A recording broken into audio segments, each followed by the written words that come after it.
Lori Thomas. And I'm Macy Thomas. And we're here today to show you two easy recipes. One being the easy cheesy quesadilla, and the other one the homemade salsa that Macy will be helping with. If you're like us, you've been missing your favorite Mexican restaurant during quarantine. So today we're going to show you how to bring a little bit of that at home with some easy, kid-friendly recipes. We're going to start with our easy cheesy quesadilla today. You'll need to purchase some tortilla shells. These can be soft taco or burrito style. Today I've got burrito style and they're flour. I really encourage you to buy the whole wheat flour, much healthier for you. But this was what was on the shelf. So we're going to start by turning our griddle, and you can use a frying pan or saute pan on your stovetop. Just for ease of video demonstration today, I'm using an electric griddle. And I'm going to turn that on low. I'm going to start by spraying it with some cooking spray. And I'm going to take one of my tortilla shells and just lay it down flat. And I'm actually going to do two because this is our lunch today. So I've got queso cheese. This cheese tends to be more stringier and just a more decadent cheese for these. So any cheese will do. Cheddar cheese, mozzarella cheese. I got lucky to find the queso cheese on the shelf when I went to the grocery store. So you just want to be sure to spread it around. Also, another good thing, be sure you start by washing your hands and being sure you have adult supervision. We never want to be in the kitchen alone without an adult. So we just spread lots of cheese all around. And we are going to watch these real close. A little more cheese there. And then we're going to top it with another tortilla. So I'll keep an eye on these and I'll flip them when I think the underside is brown and the cheese begins to melt. We're going to start with our homemade salsa with Macy right now. And I'll walk you through those ingredients while she actually makes our salsa.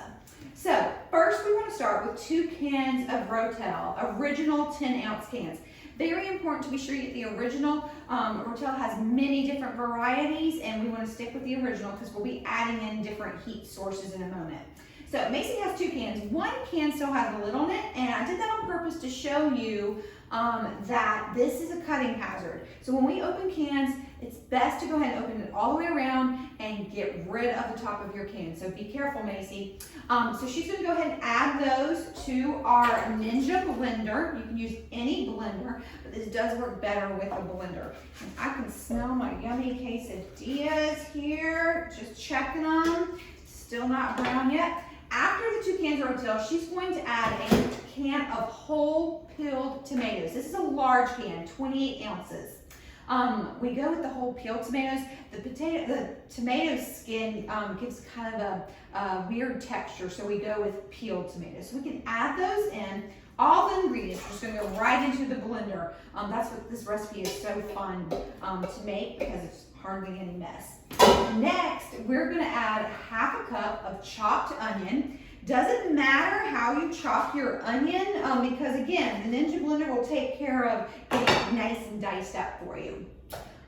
Next is 1 clove of garlic. So I'm using actually minced garlic in the jar.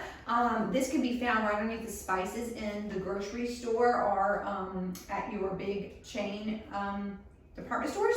I won't say the name. And I prefer this over fresh garlic actually because of the ease of having it in the refrigerator when I need it. This will last about 18 months. Fresh garlic has a much shorter shelf life. And there's not much difference except for the fact that I'm not going to use a whole clove of garlic out of here. The equivalent is ½ a teaspoon to 1 clove of garlic. Now, fresh garlic does have a more bolder taste, so if I'm a big garlic fan, I may add a whole teaspoon of this minced garlic, but you go ahead and add that, Macy. I'm going to check again on our quesadillas. Oh, and they're getting nice and toasty and brown. Just another minute or so on that side before I flip. Our next ingredient is 1 jalapeno pepper. So need to be very careful with this. I have seeded this jalapeno pepper. Seeds will add heat, and we don't want that much heat. That's just our preference. And also, you have to be very careful. This may be an adult ingredient to deal with, because the oils of jalapeno pepper will get on your hands, and if you touch your eyes, you're going to have a very, very hot experience. So you have to be very careful with jalapeno pepper. You can add that. And also, if you don't like heat, you can leave the jalapeno pepper out altogether.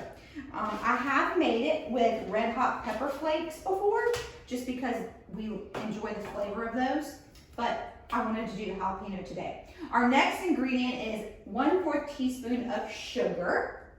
And then the next ingredient after that is 1/4 teaspoon of salt. And Macy's actually going to demonstrate how to properly measure a dry ingredient by measuring that salt. We want to be sure that when we have a recipe, the first time making it, we kind of want to follow it how it is. And then after that, if you realize, I don't think I like the heat of the jalapeno pepper, then you can experiment with it after that. But you kind of want to base knowledge of your recipe. So Macy, go ahead and measure that while I take a look at flipping our quesadillas. They're nice and brown on that side, so we'll just continue to let them cook and that cheese melt. They're smelling great. So Macy's going to go ahead and add, and show you how to use a straight edge to measure off that salt. So what she did was pour salt in, and it was kind of a little bit too much. So she used her straight edge and just got rid of that excess salt. So you can add your salt into your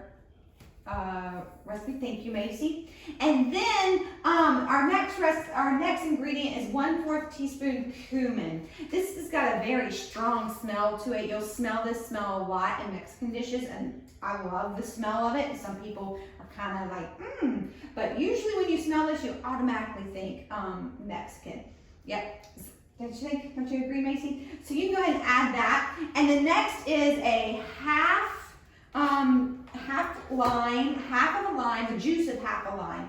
And so I have a little secret on how to get the most juice out of any citrus fruit. And what you do is just pop it in the microwave for 20 seconds. Be very careful taking it out. It could get a little warm, but that just releases all that juice and those fibers on the inside. So I did that earlier, and that's the juice of half a lime, so you can go ahead and add that. And then our final ingredient, one of my favorites, is cilantro. And this recipe calls for 1/2 cup of cilantro. Now, if it were up to me, I would put a whole cup of cilantro, just because that's how much I love cilantro. This is what cilantro looks like on the leaves, all right? And what I did was just pull the leaves right off into a 1/2 cup, and the Ninja Blender will do the rest for me as far as chopping it up. The dried form of cilantro is coriander. Now, some people just do not like cilantro. They feel like it has a soapy taste to it, and that actually has a lot to do with your genetics. Some people just have genetics where they taste this and they taste soap. I'm very glad that's not me, but if it happens to be you, or you just don't care for that herb, you could replace it with parsley or basil, or leave it all out together. Maybe you want to add some more onion or a little bit more salt to replace that. So you can go ahead and place that in there, Macy, and you can go ahead and put your top on your blender there and start your pulsing process, so we can get this homemade salsa nice and ready for lunch. So it's gonna be a little noisy, so bear with us.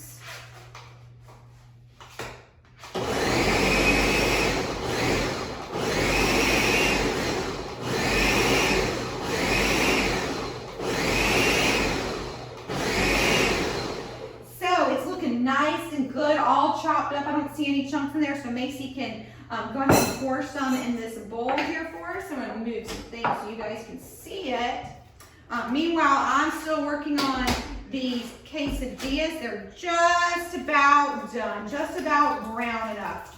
Now, you'll see that this homemade salsa recipe calls for ends up making a lot of salsa. So this is also another great thing that you can give to your neighbor. Practice social distancing though, and you can also use this on your quesadillas today like we're going to do. You can use it on tacos, or you can just put this out for, watching TV with some chips. It's very, very, very tasty. So let's check on these cheese quesadillas one more time. We're about there. Looks like we're all yummy and done here.